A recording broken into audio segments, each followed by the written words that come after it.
연휴 내내 많이 더우셨죠? 한여름 더위가 이어지면서 이런 추석은 처음 겪는다는 분들 많았는데요. 올해 더위 대체 언제쯤이면 물러갈지 전문가와 함께 알아보겠습니다.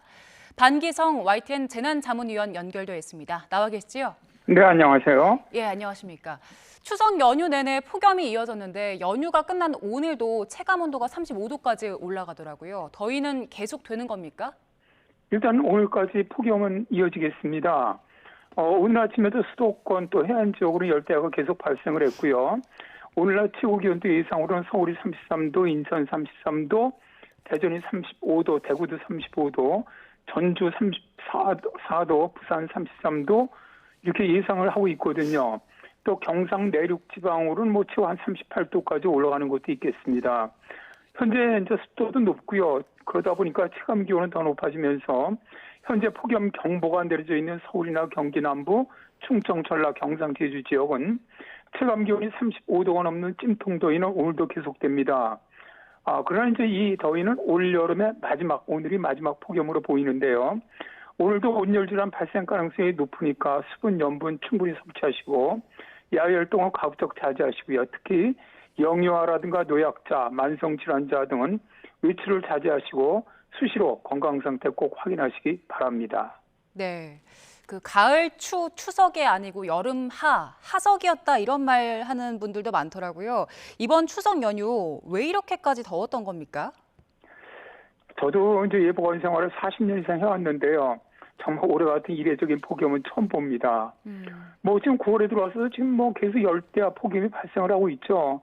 추석 날만 해도 서울이 35도가 넘었고요. 양평 37.9도, 영동이 37.1도, 대전이 36.6도, 대구도 37.2도, 진주가 38도. 이게 실제로 한여름 가장 더웠던 기온보다 오히려 더 더웠던 날씨가였거든요. 예. 추석 당일 1월 17일 날 전국 97개 관측 지점 중에서 89개소, 거의 91%의 관측소가 지금까지 역대 최고 기온 기록을 갈아치웠습니다. 자, 지금 보세요. 추석날에 서울에서 열대가 올해 처음 발생한 것이거든요. 최고 기온도 평균보다 무려 9.2도나 높은 기온에다가 습도까지 높다 보니까 견디기가 정말 힘들었습니다. 자, 이렇게 이제 올해 좀 더운 원인은 올여름 자주 나타났었던 기압 배치가 지속되기 때문입니다. 대기 상층으로는 이제 고온의 티베트 고기압이 지금 영향을 주고 있었고요. 중하층으로는 북태평양 고기압이 영향을 받다 보니까 우리나라 상공에 이불이 두 겹잡혀 있는 형태죠. 그 열이 상공으로 확산이 되지 못하고 대기층에 갇혀서 기온이 그렇게 높아지는 그런 형태였고요. 여기에다가 이번 추석 연휴에 특히 습도가 높고 소나기가 강하게 내린 것은 13호 태풍 버빙카가 북상하면서 남동풍을 우리나라 쪽 유입을 시켜줬죠. 거기다가 14호 태풍 플라산이 한반도 쪽으로 지금 남풍으로 아주 엄청난 수증기와 열을 지금 공급해주고 있거든요. 그러다 보니까 계속 정말 무덥고 찌고 아주 그런 날씨가 지속되고 있는 것이죠. 예. 오늘 내일은 비 소식이 있더라고요. 네, 그렇습니다. 오늘은 여전히 전국이 폭염특보가 내려질 정도로 무더운 날씨입니다. 그런데 오후부터 밤 사이에 전국적으로 국지적인 소나기가 강하게 내릴 가능성이 일단 있고요. 그리고 이제 14호 태풍 플라산의 전단부에 만들어진 비구름이 북상을 하면서 오늘 오후부터 제주 지역으로 비가 내리기 시작을 합니다.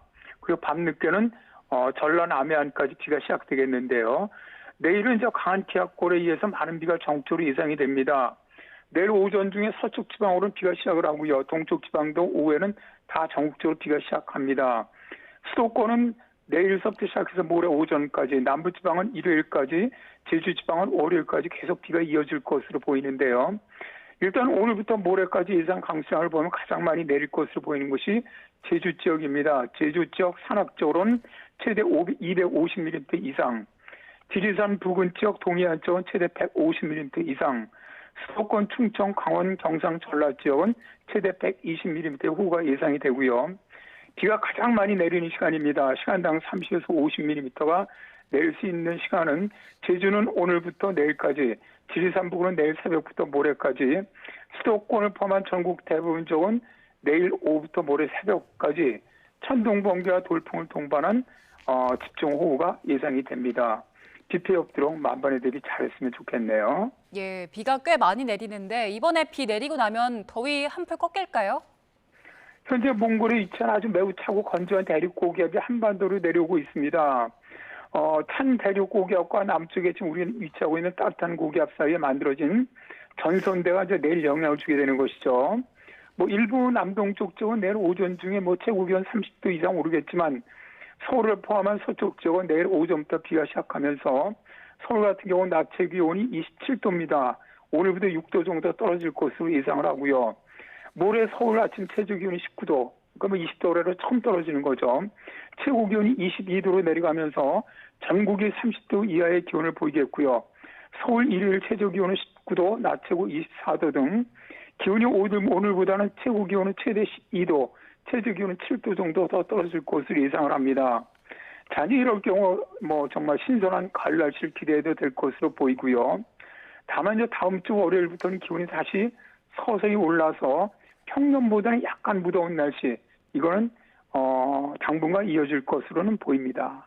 예, 저희가 위원님과 태풍 이야기도 참 많이 했었는데 올해 태풍 보면 9호 태풍 종다리만 우리나라에 영향을 미쳤고 다른 태풍은 우리나라를 다 피해간 것 같습니다. 지금 14호 태풍 플라산 생겨났는데 예상 경로가 어떻게 됩니까?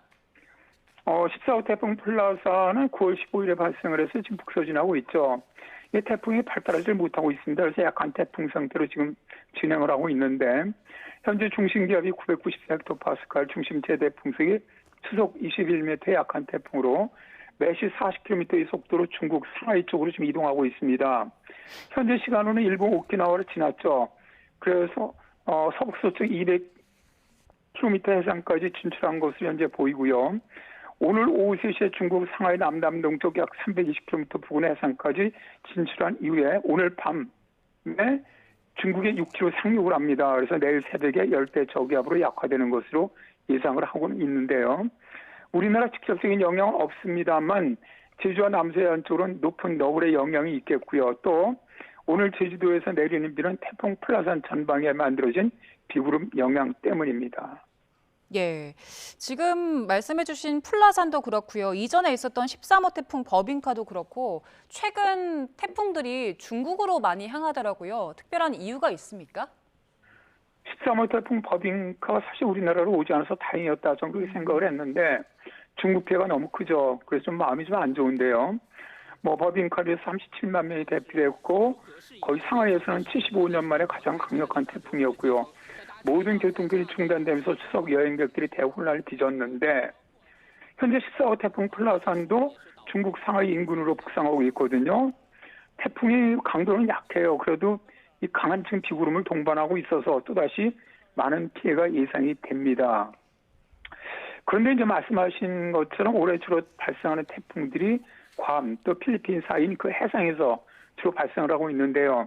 주로 태풍이 이동하는 건 북태평양 고기압이 어디에 있느냐, 상층 티벳 고기압이 있지, 상층 제트기류의 움직임, 상층 난역 등의 위치에 영향을 받는데요. 자, 이제 이 앞에 버빙카 앞에 중남부 베트남, 그다음에 미얀마에 아주 큰 피해를 줬던 11호 태풍 야기, 또 중국 상하이 인근 지역에 피해를 줬던 13호 태풍 버빙카, 이번 14호 태풍 플라산 모두 우리나라 북상 하나도 못하고 다 중국 쪽으로 방향을 바꾸고 있는 것은요. 우리나라 상공에 위치한 티벳 고기압 때문입니다. 티벳 고기압이 한반도 상공을 감싸고 있게 되면은 그 상층 바람은 일본 규슈에서 타이완 쪽으로 동풍이 붑니다. 이 태풍은 상층의 고기압을 뚫고 이동하지 못하고 바람에 따라 이동을 하기 때문에 결국 중국 쪽으로 그러니까 서쪽으로 이동할 수밖에 없는 것이죠. 그리고 이제 사실 일본 쪽으로 갔던 게 이제 8월 말 10호 태풍 산산이었는데 그때 일본 피해도 엄청났었죠. 이때도 우리나라로 북상하지 못했던 것은 바로 티벳 고기압이 그때는 바람이 바로 우리나라에서 일본 쪽으로 북풍으로 밀어내렸습니다. 그러다 보니까 태풍이 우리나라 쪽으로 오지 못하고 일본 쪽으로 방향을 바꿔 나간 것이죠. 지금 올해 태풍 진로를 보면요. 티벳 고기압이 아주 굉장히 크게 영향을 주고 있는 것으로 보입니다. 예, 늦으면 10월에도 태풍이 발생할 수 있기 때문에 지금 기상청에서는 가을 태풍 발생에 대해서 예의주시하고 있는 상황인데 앞으로 찾아올 가을 태풍 전망 어떻습니까? 현재 독일의 2000 열대 저기압이 내일 새벽에 일단 태풍으로 발달합니다. 이럴 경우 15호 태풍 쏠리게 되고요. 뭐 이 태풍은 그대로 베트남 다낭 쪽으로 상륙을 하겠으니까 우리나라 영향은 없죠. 뒤어 발생하는 16호 태풍 시마론도 9월 중에 발생할 가능성은 좀 높은데요. 현재 서태평양 해상도가 매우 높아서 정말 어느 지역에서 태풍이 발생할 수 있는 그런 조건입니다. 근데 이제 현재 문제는 지금 이제 라니냐로 바뀌고 있지 않습니까?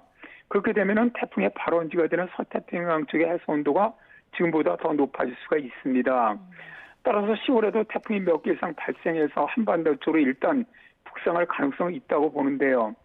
2016년에 그 차바라는 태풍이 10월 초순에 한반도 남해안을 통과해서 울산 지역에 아주 매우 큰 피해를 주었었죠.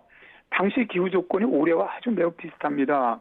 당시에도 슈퍼엘니뇨가 발생했던 2015년 이후 2016년에는 서태평양 해수 온도가 상승을 하면서 북태평양 고기압이 강화됐거든요. 그래서 우리나라 인근까지 고기압 세력이 유지되다 보니까 태풍이 한반도까지 북상을 했었습니다. 그래서 올해도 이와 굉장히 비슷한 기압 배치가 유지될 것으로 보이기 때문에 10월 태풍이 발생한다면 한반도까지 북상할 가능성은 매우 높다고 생각을 합니다. 계속해서 예의주시해야 될 것 같고요. 최근에 기후변화 영향으로 가을이 점점 늦어지고 있는데 올해 가을은 언제쯤 시작되는 겁니까? 일단 기상학적으로 가을의 기준은 일평균 기온 20도 미만으로 내려간 다음에 다시 오르지 않았을 때 가을이 시작되었다 이렇게 말합니다. 최근 10년 기준으로 보면 가을 시작 일수가 평균 9월 29일에 가을이 시작되었고요.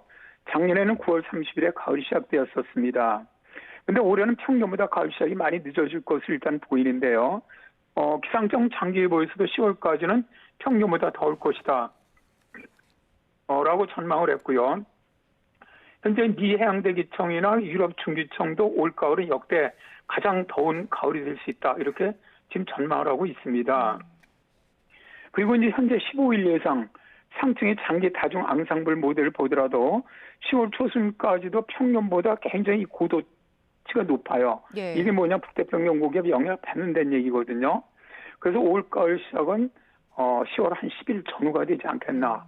일단 그렇게 예상을 합니다. 네, 10월이 되어서야 가을을 좀 느낄 수가 있겠네요. 여기까지 듣겠습니다. 지금까지 반기성 YTN 재난자문위원과 함께했습니다. 고맙습니다. 네, 감사합니다.